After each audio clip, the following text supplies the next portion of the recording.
5 की तरफ। Question number 5 देखते हैं। क्वेश्चन नंबर 5 क्या कहता है। क्वेश्चन नंबर 5 में बोला गया है कि गिवन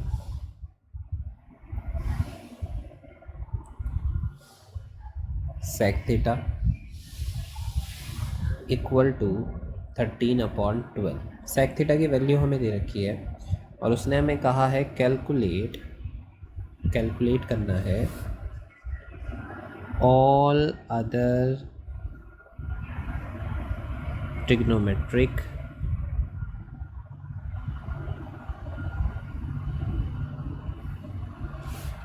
रेशोज़। अब ऑल अदर ट्रिग्नोमेट्रिक रेशोज़ का क्या मतलब है। इसने हमें दे रखा है sec थीटा, ठीक है, और ये हमसे एक तरीके से पूछ रहा है कि हम सब बता दो, हमें साइन थीटा भी बता दो क्या होगा, हमें कॉस थीटा भी बता दो क्या होगा, हमें कोसैक थीटा भी बता दो क्या होगा, हमें एक तरीके से टेन थीटा भी बता दो क्या होगा, और हमें कॉट थीटा भी बता दो क्या होगा। एक तरीके से ये हमसे सारे जो है वो पूछ रहा है, ठीक है। अब देखो क्या है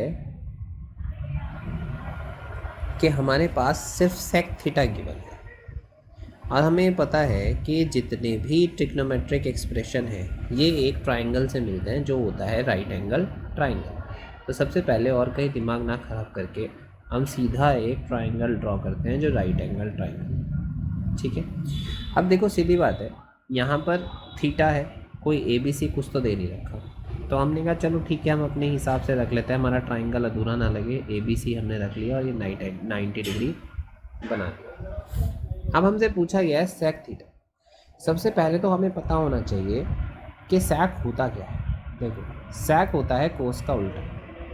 अब सेक का मतलब क्या होता है, एक तरीके से ये होता है हाइपोटेनस अपॉन बेस, ठीक है।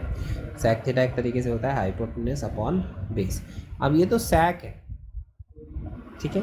अब हमें जाना है थीटा पे, तो हम कहीं ना कहीं जहाँ मर्जी है वहाँ पे थीटा बना सकते हैं। चाहे तो मैं A पे बना लूँ, चाहे मैं C पे बना लूँ, लेकिन मैं B पे नहीं बना सकता क्योंकि यहाँ पर ऑलरेडी जगह ले रखी है 90 डिग्री की। तो इसका मतलब ये है कि मेरे पास दो ही ऑप्शन बचते हैं, या तो मैं इधर थीटा मान लूँ या मैं इधर थीटा मान लूँ। तो मैं इधर मान लेता हूँ, मर्ज़ी है, आप कहीं से भी मान सकते हैं। मैंने माना कि हमारा ये क्या है, ये हमारा थीटा है, यहाँ पर ये हमारा क्या है, थीटा। तो एक तरीके से सेक थीटा के हिसाब से, यानी कि इस थीटा के हिसाब से वो कह रहा है कि हाइपोटेनस जो फिक्स होता है वो तो 13 है, तो वो तो इधर ही आएगा।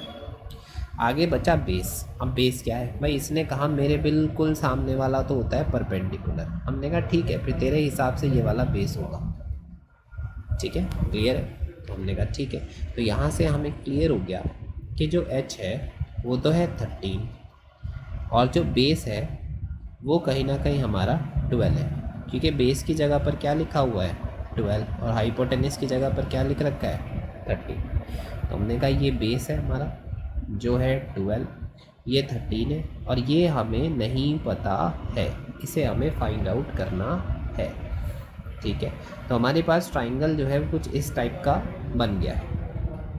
ये A है, ये B है, ये C है, ये 13 है, यहाँ पर थीटा है और ये हमारे पास 12 है और ये हमको नहीं पता है। तो ये हमारा 90 डिग्री। तो हमें ये फाइंड आउट करना पड़ेगा। तो सीधी बात है, तब तक तो मैं अप्रोच कर नहीं सकते, तो हम क्या लिखेंगे, यूजिंग पाइथागोरस थ्योरम। अब पाइथागोरस थ्योरम हमको यूज़ करनी है, जो होती है हाइपोटेनस का स्क्वायर इक्वल टू परपेंडिकुलर का स्क्वायर प्लस बेस का स्क्वायर, ठीक है। अब ये जो पाइथागोरस थ्योरम होती है, ऐसे किसी थीटा से कोई मतलब नहीं है, ये तो जस्ट एक राइट एंगल ट्राइंगल पर लग जाती है और इसके अकॉर्डिंग ये तो होता है, ये हाइपोटेनस होता है, ये जो होता है ये परपेंडिकुलर होता है और ये जो होता है ये बेस होता है। इसको मतलब नहीं है किसी थीटा से। हमने कहा तो हम केवल इसके अकॉर्डिंग चलेंगे। हाइपोटेनस मतलब 13 का स्क्वायर, परपेंडिकुलर मतलब 12 का स्क्वायर और बेस मतलब हमको नहीं पता B का स्क्वायर। क्या मैं इसे ऐसे लिख सकता हूँ, 12 का स्क्वायर प्लस बी बेस का स्क्वायर इक्वल टू 13 का स्क्वायर। देखो हैं तो दोनों आपस में इक्वली, मैंने इस भाई साहब को इधर लिख लिया और इन भाई साहब को इधर लिख लिया, कोई फ़र्क नहीं पड़ा। अब ये जो 12 का स्क्वायर है ये इधर प्लस में है, अगर ये उधर जाएगा तो किस में हो जाएगा, माइनस में। मैं लिखूँगा बेस का स्क्वायर इक्वल टू 13 का स्क्वायर माइनस 12 का स्क्वायर। ठीक है, अब देखो यहाँ पर जो बेस का स्क्वायर आएगा 13 का स्क्वायर यानी कि 169, 12 का स्क्वायर यानी कि 144। तो यहाँ पर बेस का स्क्वायर जो आया वो आया 25। और जब ये स्क्वायर इधर जाएगा, ये वाला स्क्वायर इधर जाएगा तो ये बन जाएगा स्क्वायर रूट इस तरीके से, और यहाँ कुछ नहीं होता तो 2 छुपा होता है। तो फाइनली ये बोलता है कि मैं अंदर से 2 के पेयर को जाने दूंगा, तो मैंने लिखा 5 × 5। ठीक है, अब क्या हुआ, ये यहाँ पर 2 के पेयर बन गए तो मेरा बेस आ गया 5। तो यानी कि ये जो हमने राइट एंगल ट्रायंगल ड्रॉ किया था, इसमें ये ए था, ये बी था और ये सी था। तो मेरे पास ये क्या था, ये 12 था, ये 13 था, यहाँ पर कोई थीटा मान रखा है और मेरे पास ये आया है 5। समझ में आया। अब मेरे पास ट्रायंगल की तीनों डायमेंशन आ गई। ठीक है, तो अब मैं जो चाहे वो निकाल सकता हूँ। जैसे कि मुझसे पूछा जाता है कि आप बाकी सब बताओ, तो हमें सेक थीटा तो गिवन था, क्वेश्चन में सेक थीटा बहुत अच्छे से हमें गिवन था। अब हमें निकालना है, सबसे पहले मैं निकाल लेता हूँ, चलो भाई साइन थीटा।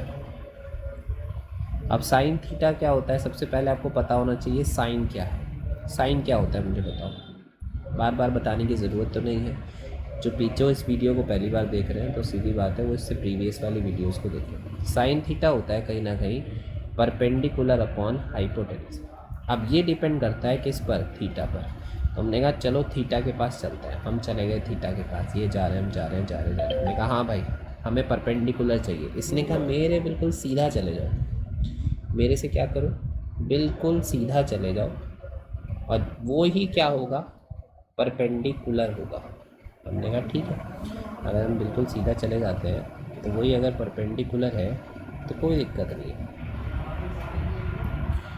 यहाँ से सीधा है और ये हमारे पास परपेंडिकुलर है। तो हमने कहा ये तो भैया 5 है, हाइपोटेनस फिक्स होता है, ये रहा 13, तो मेरा आ गया साइन थीटा 5/13। तो मैं कह सकता हूँ कि जो साइन थीटा आएगा वो मेरा आएगा 5/13। एक आंसर तो मेरा ये रहा। समझ में आया कि नहीं, आ गया। चलो अब चलते हैं किस पर, अब निकालते हैं कॉस थीटा। देखो cos theta simple sec theta का उल्टा होता है। अब आप ध्यान करो कि सेक थीटा आपको ऑलरेडी गिवन था। सेक थीटा आपको क्या दे रखा था बताओ ज़रा, सेक थीटा क्या दे रखा था बताओ। जो सेक थीटा था वो क्वेश्चन में गिवन था 13/12। अब यहाँ पे भी थीटा है और यहाँ पे भी थीटा है, तो बेधड़क होके बस इसका उल्टा कर दो, यानी कि ये हो जाएगा 12/13। तो ये मेरी डायरेक्ट कॉस थीटा की वैल्यू आ गई। इसमें आपको बिल्कुल भी सोचना नहीं था। समझ में आया, क्लियर है। चलो अब आगे चलते हैं। आगे हमारे पास कौन सा पूछ रखा है, साइन थीटा हो गया, कॉस थीटा हो गया, सेक थीटा। अब टेन थीटा की बात करते हैं। टेन थीटा होता है परपेंडिकुलर अपॉन बेस। अब फिर से मैं अगर इस थीटा के पास जाऊँ यहाँ पर, ठीक है, अब मैं फिर से जाने वाला हूँ इस थीटा के पास, तो इस थीटा फिर मुझे क्या कहेगा कि भाई मेरे सामने वाला ना, बिल्कुल सामने वाला ही परपेंडिकुलर है। हमने कहा ले भाई ये तो 5 है, तो ये परपेंडिकुलर की जगह रख दिया। अब बेस क्या है भाई, जब ये परपेंडिकुलर है, ये इधर भैया हाइपोटेनस बैठे हुए हैं, तो यही तो बचा जो बेस होगा।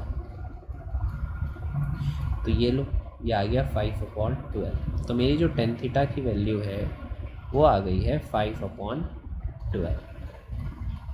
ठीक है, अब आगे चलते हैं। यहीं के यहीं मैं कॉस थीटा आपको बताना चाहता हूँ, क्योंकि कॉस थीटा जो होता है वो टेन थीटा का एक उल्टा होता है। तो ये अगर टेन थीटा 5/12 है तो ये हो जाएगा हमारा 12/5।